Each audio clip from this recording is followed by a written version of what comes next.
Hello everyone, this presentation is about the movie Dead Poets Society. It describes a group of boys attending the most prestigious high school in the country while they strive to find their own path in life. Each boy that attends this school has their whole lives planned out for them. None of them are happy to have no control over their lives. Then, at the start of the new school year, they are introduced to an English teacher, Mr. Keating, who convinces the boys to seize the day and discover what makes them happy. The rest of the movie is mainly about the boys striving to find individuality in their world of extreme control and conformity.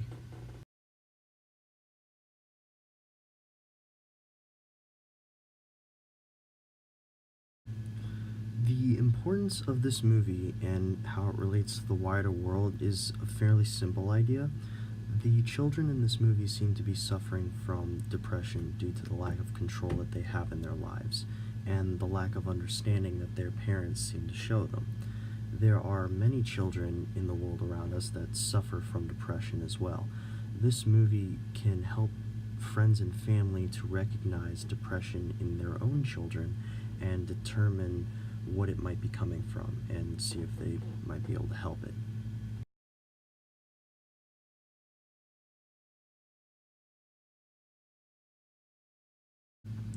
As I said on the first slide, each boy has their entire life planned out for them by their parents. None of the teenagers are interested in these forced lives, and their parents don't take the time to put in the effort to try and understand what their kid wants. But once Mr. Keating teaches them to seize the day, the boys start to reject their parents' dreams and start following their own. Neil points out in the beginning of the movie that two characters, Knox and Charlie, are going through the same situation he is, but as if you watch the movie, over the course of it, each of them end up in a different emotional state. I want to find out why this was the case.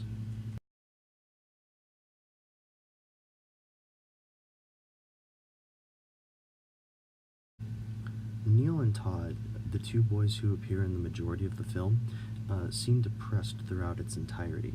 When Neil's father pulls him out of acting, which is Neil's dream, and threatens to enroll him in military school, Neil saw no other way out but suicide, which indicates he had a severe depression. In an earlier scene, Mr. Keating points out that Todd believes himself to be worthless and embarrassing. These two characters are different from two characters, Knox and Charlie, who seem to become happier throughout the film's entirety. Their emotions improve. Knox gets the girl he's been trying to be with since the beginning of the movie, and Charlie is just loving life as an individual. The question is, why are they different?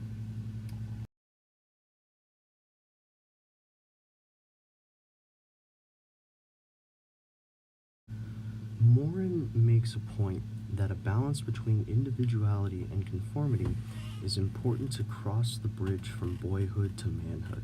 But this is also important for overcoming the depression that these boys feel.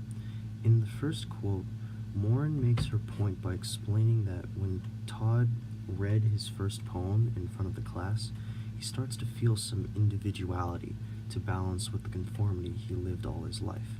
This causes him to feel better and genuinely smile. The second point proves the same by explaining how Neil's extreme individuality and lack of conformity led to his suicide.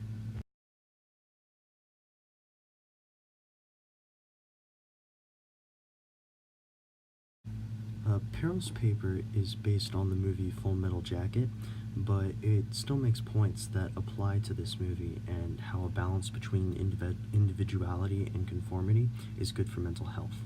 As the first quote explains, either extreme between individuality or conformity leads to poor mental health and extreme consequences.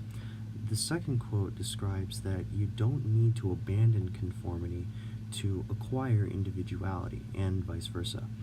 And Morin's final quote helps to prove this thesis by describing that even Mr. Keating, the teacher that inspired the kids to seize the day, does not believe discovering individuality means to abandon conformity.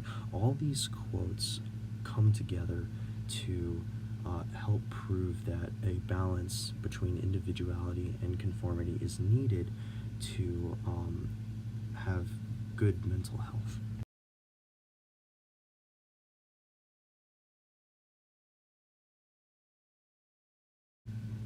As was proven in the first few slides, the boys' parents don't take the time to understand their kids or what they want out of life. The parents don't seem to care about their children's feelings, and as a result, some of these kids ended up with a depressed state of mind.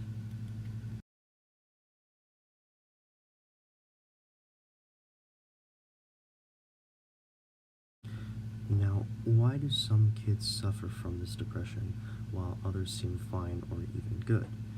Now, the kids that seem fine have found a balance between the individuality they crave and the conformity they don't. And this allows them to overcome that lack of understanding that they receive from their parents or any adult that they know. It allows them to feel better about the lives that they are being forced to lead.